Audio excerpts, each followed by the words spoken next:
Okay, so let's just get right into it. We're talking about something that feels like it's straight out of a movie, but it's not. This is happening right now, and it's a piece of tech that could literally change what it means to be human. Meet Noland Arbaugh. He's 29 years old. A few years back, a diving accident left him paralyzed from the shoulders down. His entire world changed in an instant. But just recently, he did something that most people would call impossible.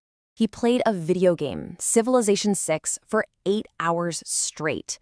And he did it all just by thinking. No hands, no voice commands, nothing. Just his mind. This is real. This is the first human being with a Neuralink implant, and wow, what a start. So, what's the big idea here? Well, if you ask founder Elon Musk, it's about nothing less than saving humanity. Seriously. He sees AI getting smarter and smarter, and he's worried we'll become like house cats to it.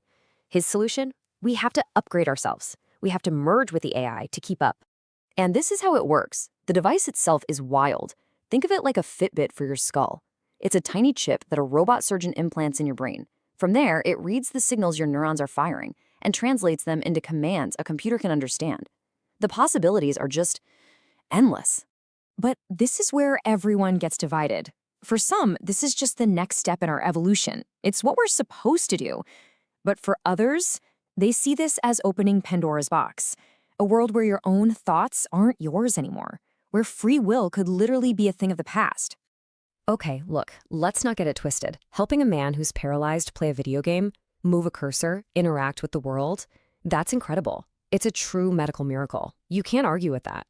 But we have to ask the hard questions, right? What was the price of that miracle? Because to get to one Noland Arbaugh, there were a lot of other test subjects first.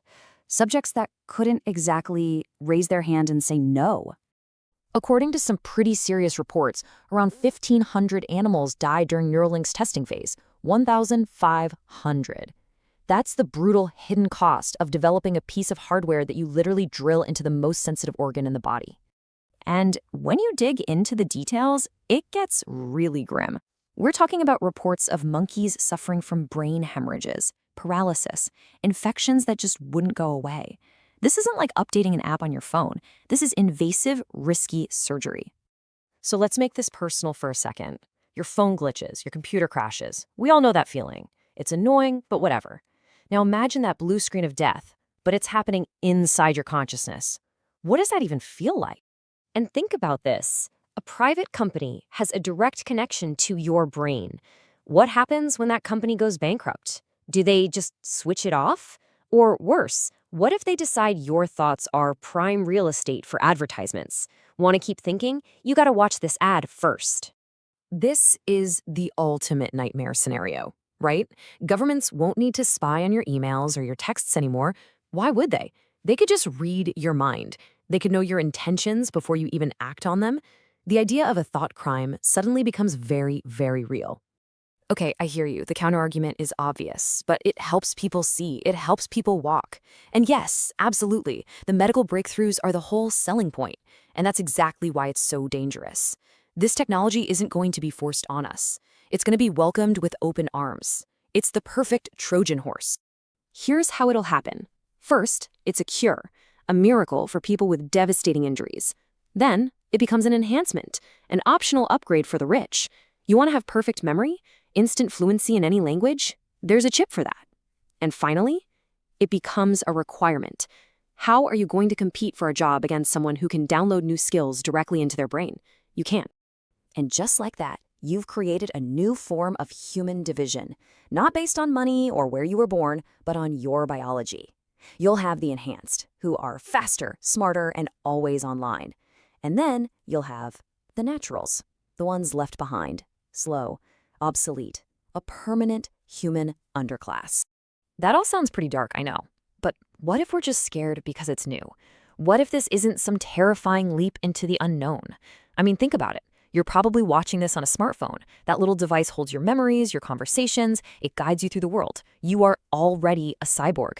The only difference is that the interface is clunky. It's outside your body. The whole problem boils down to one simple thing: bandwidth. Your brain can think at the speed of light, but you can only type or speak so fast. There's a bottleneck. All Neuralink does is remove that bottleneck. It closes the gap between you and your technology. It doesn't change you, it just makes you faster. So really, here's what it all comes down to. We, you and I, are probably the last generation of purely biological humans who will even get to have this debate.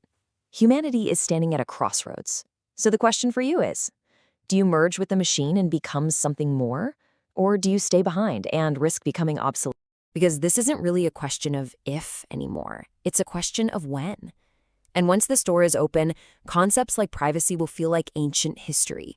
Your most private thoughts, your subconscious, even your dreams could all become just another data point, ready to be bought and sold.